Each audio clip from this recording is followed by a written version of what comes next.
Bismillahir Rahmanir Rahim. Alhamdulillah wassalatu wassalamu ala rasulillah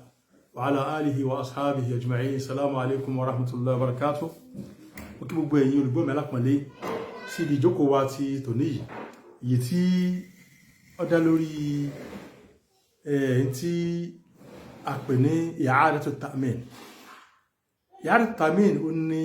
insurance. A rí pé níbi ìjókòó tí ó kọjá lọ a ti mẹ́nu bà ẹni tí ó dìrọ̀ mọ́ at-ta'min insurance tí a sọ wípé nínú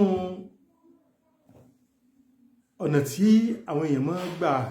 máa dènà aburú tó bá ṣẹlẹ̀ láti fi dín wàhálà kù, láti fi dín ìnáwó kù, ọlọ́kọ́ má jẹ́ kí a rí aburú, kó ṣàánú wa, kó máa kíyèsí ẹnì kọ̀ọ̀kan wa. Òun náà ni tó dìrọ̀ mọ́ at-ta'min insurance. A sọ wípé nǹkan yìí ọ̀nà tí ń gbà sí láwọn àyè kọ̀ọ̀kan ó yàtọ̀ ní díẹ̀díẹ̀, àmọ́ gbogbo rẹ̀ kúrò níbi pé èèyàn san owó yìí ó ní àwọn èèyàn gbà lọ́wọ́ èèyàn tó pọ̀. A ti mọ̀ pé tí nǹkan bá ti pọ̀ sí tá a gba nǹkan lọ́wọ́ ẹ̀, bẹ́ẹ̀ ni tá a gbà lọ́wọ́ wọn ó ti pọ̀ sí. Wọ́n gba àwọn nǹkan yìí lọ́wọ́ wọn táyé pé nǹkan yìí fún àǹfààní wípé tí nǹkan kan bá ṣẹlẹ̀ sí dúkìá wọn àbí ẹ̀mí wọn àbí ohun ògùn wọn, àwọn bá wọn ṣe nǹkan náà, àwọn bá ń ṣe àtúnṣe nǹkan náà níbàámu bí wọ́n bá jọ ní àfẹnukò sí. Eléyìí báyìí ó ní ká mẹ́nu bà. A sì sọ wípé àwọn àfáà wọ́n pín sí ọ̀nà mẹ́ta ń bẹ pé akẹ́sọ̀ pé kò dáa pàápàá. Eléyìí ní tí àwọn ọ̀pọ̀ àfáà sọ níbàámu èrè tá a mú wá. Akẹ́sọ̀ sọ pé àwọn tí ń kéré wọ́n sọ pé ó dáa. Àwọn àfáà sì dá ọ̀rọ̀ padà sí lẹ́nu pẹ̀lú pé ohun tí wọ́n wí kì í ṣe tó lọ. Ohun tí wọ́n fi wé nínú Sharia Islam kò lójú, kì í ṣe bẹ́ẹ̀. Àwọn ilé ìkẹta àwọn tí wọ́n sọ wípé ohun tí wọ́n pè ní i'adatu ta'min, àyàtí wọ́n pè ní at-ta'minu ta'awuni. At-ta'minu ta'awuni wípé insurance tó jẹ́ pé wọ́n gbé gba ọ̀nà ìrànlọ́wọ́ ni wípé lè lọ dáa. Eléyìí tó jẹ́ pé àwọn èèyàn kí wọ́n péjọ, wọ́n máa san owó díẹ̀díẹ̀, wọ́n máa sanwó, wọ́n jọ ní tí wọ́n fẹ́nu kò sí pé àwọn máa sanwó yìí tí nǹkan bá ṣẹlẹ̀ sẹ́nìkan ibẹ̀ làwọn ti máa bá sí àtúnṣe rẹ̀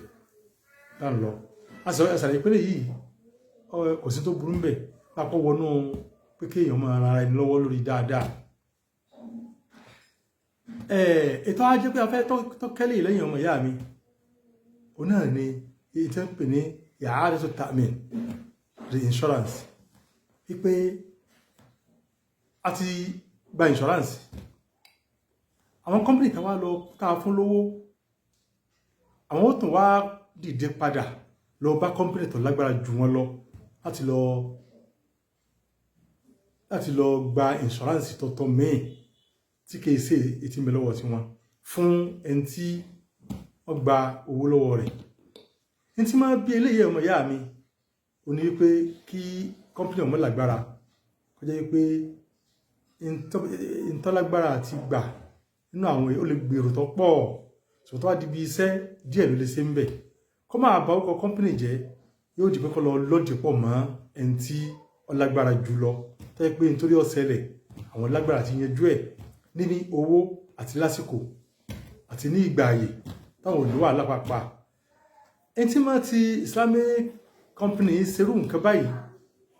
nǹkan kan náà ni ó ní pé bóyá kò sí company tó jẹ́ Islamic company tó yẹ pé ó lè lọ́dì pọ̀ mọ́, ó lè dárapọ̀ mọ́ tó ń lágbára. Táwọn pé Islamic bank kan lọ join commercial bank kan, Islamic company kan tọ́jú mẹ́rin insurance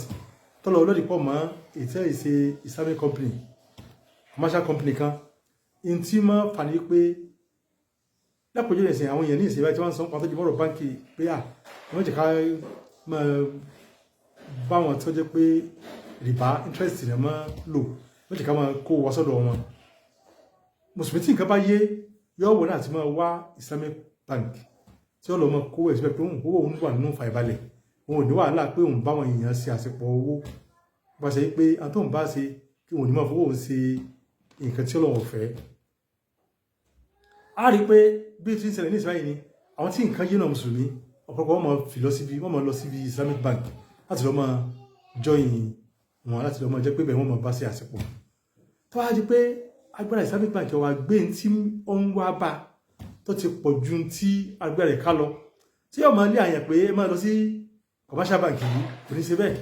ní tí ó sì náà ní pé yóò gbà wọ́n wà wá bí kí ni tá a lè ṣe sí nǹkan ìbáyìí irú bẹ́ẹ̀ gẹ́lẹ́ ló ṣẹlẹ̀ sí àwọn company tí wọ́n jẹ́ àmínú tààwù ní àwọn tí wọ́n ń fún ẹ̀ ní insurance tó yẹ pé kìí ṣe ti ọ̀nà ti business ni àwọn fi ń ṣe ti ìrànlẹ́ lọ́wọ́ pé tí wàá bá ṣe ṣẹ́ nìkan nínú wa o a máa fi owó ìrànlọ́wọ́ lọ́wọ́ bá ń lọ kọ́lọ̀ kọ́ máa kí ìṣẹ́ ní gbogbo wa pátá tí ìbá wa ti pé ọ̀n lọ báyìí yóò wá di pé Islamic company ọ̀wà lágbára àti lè dojúkọ àwọn wàhálà tí ó ń bẹ wájú ẹ̀ wọ́n ṣe pé àwọn èèyàn ti pọ̀ wọ́n ṣe wípé ìtọ́ jẹ́ àǹfààní tí ń bẹ lọ́dọ̀ rẹ̀ fáwọn nǹkan yìí kò lè fi dojúkọ wàhálà tí ń wá lápẹjù ní ìsìn ẹjá pé bí 100 kan èèyàn lọ́wọ́ wà lọ́dọ̀ lábẹ́ Islamic company ṣùgbọ́n tí Islamic company agbára rẹ̀ ojú bí èèyàn mẹ́wàá lọ kó tó di mẹ́wàá gan iṣẹ́ tí ó ṣe mẹ́rin sí kékeré bẹ́ẹ̀ sì ni àwọn tó pé àwọn company tó tẹ́ pé bí commercial bank tẹ́ pé commercial company tẹ́lá ti lágbára gidi tẹ́ ti ń bá kí ní bọ̀ ti pẹ́ tẹ́bà láàrin ọjọ́ méjì wọ́n lè yẹjú gbogbo nǹkan tó pé àwọn tẹ́sẹ̀ bẹ̀rẹ̀ oṣù méjì wọ́n sì ń bẹ lórí ẹ̀ lọ kọ́bà jẹ́ pé yóò ba orúkọ Islamic company àbí àwọn company míì tí èsè náà tẹ́ pé wọ́n sì bẹ̀rẹ̀ ni wọ́n ìgbé ọ̀bọ̀ ọkọ̀ wọn jẹ́ wọ́n wà lọ wá talafẹ́ lọ́dì pọ̀ mọ́ talafẹ́ jọ ìtọ́ pé tí wàhálà bá pọ̀ akàn onídàárí gbòǹkan sí tẹ́ pé ó lè mọ ìbá kiri lọ eléyìí ló fa ìròrí ìyáàrí tó tààmì reinsurance tí wọ́n fi wáyé ayé ní ìtajà bí ayé abala àwọn Islamic bank tí ń bẹ láyé báńkì kan bẹ ní Sudan wọ́n pè ní Faisal Islamic Bank òun lọ́kọ́ forí gbá wà láyé yìí nígbà tí ọ̀rọ̀ insurance bẹ̀rẹ̀ bó ti jẹ́ pé àwọn èèyàn kó bo báńkì yìí tó jẹ́ mùsùlùmí pé àwọn àṣetì tó jẹ́ commercial company afẹ́wà pẹ̀lú tó jẹ́ Islamic company ni ó ti wá di pé tí ń bẹ lábẹ́ rẹ̀ ó ti kọjá ń tọ́lágbára ṣé yóò wá sọ àyàn pé ẹ máa lọ join commercial company bí àbíkọ́ ya dúró rẹ̀ náà kó wá ọ̀nà tí ó gbà tí ó fi yanjú ọ̀rọ̀ yìí tí àwọn afáà sọ fún wa ní pé kí wọ́n wo àwọn tí nǹkan yé wọ́n wo nínú gbogbo nǹkan ìpátá kí capacity Islamic bank company yìí nínú ti bẹ́lẹ̀ yìí tó jẹ́ pé inú èèyàn 100 kan mẹ́wàá ni kó diwọ́ mọ́ mẹ́wàá 90 yòókù kó darí ẹ̀ sí commercial company kó lè bàjẹ́ pé yóò lè mójútó abala yìí àwọn eléyìí ló sì mójútó abala tiwọn láti jẹ́ pé wàhálà kankan ṣẹlẹ̀ wọ́n fún ọ láǹfààní lè pé kí ló fà á wọ́n nípa pé ad-darurat tubihu al-mahdhurat wa ad-darurat tuqaddaru bi qadariha in tó ti báńkì lọ́tọ́ ti Islamic bank lọ sí nǹkan yìí àlórí ni àlórí ló ti lọ sí nǹkan yìí tó wáyé pé àlórí wá ti lọ bẹ̀gbà náà nǹkan a gbọ́dọ̀ wá fẹ́ àlórí ju bó ti lè gbà náà lọ pé ṣe bí mọ́kò gbo àwọn tó gbà ọ́dẹ̀ tó gbà wọn mọ́kò lọ bá commercial company ramu ètò tó yí pé wọ́n lè ṣe ń bẹ̀ ramu abala tó bá lè ṣe ń bi àwọn nǹkan tí pé bóyá nǹkan báyìí tó tí nǹkan bá bàjẹ́ ọlámọ̀ sí nǹkan abala ilé tó kí nǹkan bá bàjẹ́ àmọ̀ darí ẹ̀ sí commercial company ilé báyìí ni tí wọ́n sọ fún wọ́n tó mẹ́nu bá àwọn méjèèmú míì tó jẹ́ pé báńkì Islamic bank gbọ́dọ̀ múra sí kí ni nǹkan yìí ni pé tó jẹ́ pé bá lọ ṣe reinsurance pẹ̀lú báńkì pẹ̀lú Islamic company ilé òní wàhálà nínú pàápàá torí pé a ti mọ̀ pé ẹni tó jẹ́ mọ́ insurance tó jẹ́ ti ìrẹ́ni lọ́wọ́ ó ní àwọn ọmọ lóun tiwọn kò sí wàhálà bẹ̀rẹ̀ wọn àwọn tó wá jẹ́ sí pẹ̀lú commercial company tí ẹ̀ ibẹ̀ ni wàhálà wà kí ni wàhálà ti mẹ́bẹ̀ ní o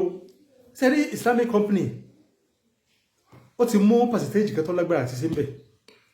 ó sì tún máa ṣe owó kan kù pé commercial company tí nǹkan bá ṣẹlẹ̀ a mú owó kan lọ́wọ́ tí ó wà lọ́dọ̀ wa títí a release owó yìí fún wọn o àmọ́ yóò di bí ìparí agreement tó ipa bá parí ìmọ̀ tí ọdún bá parí lọ a release owó yìí fún commercial company sẹ́rí owó tí wọ́n fi lẹ̀ yìí a ti mọ̀ pé gba àwọn ìkíní kejì wọ́n jọ máa lówó yìí fún àǹfààní tó wó fi máa lòkè sí ni wọ́n kẹ̀jẹ̀ pé ti commercial company tí ẹ̀ ọ̀nà ìrìbá ní ọmọ lọ fi wá owó tí ẹ bá ń lọ tí Islamic company tiẹ̀ wọ́n máa lò fún títà rírà tó ìtumọ̀ wọ́n fi máa rí àwọn àǹfààní tó pọ̀ wọ́n fi máa rí àwọn èrè tó bá jẹ́ pé Islamic company bá dá owó kan dúró tó jẹ́ owó commercial company tó dá dúró sọ́wọ́ pé òun ò fún tó bá yá owó yìí ọmọ jẹ́ bí yọmọ múdàjọ́ pé ó yá lówó yìí lọ́wọ́ ni o torí bẹ́ẹ̀ ńkọ́ tó bá di ìgbà tí Islamic company bá fẹ́ dá owó ìpadà fún commercial company kò gbọ́dọ̀ fún ní interest yẹn lórí ẹ̀ o ibẹ̀ ẹ̀kọ́ ó fún ẹ̀ ní owó ìlénu o bákan náà Islamic company náà gbọ́dọ̀ wá máa sọ pé yá o wọ́n fẹ́ lọ bá ibi wà la ṣe insurance sí ọ̀dọ̀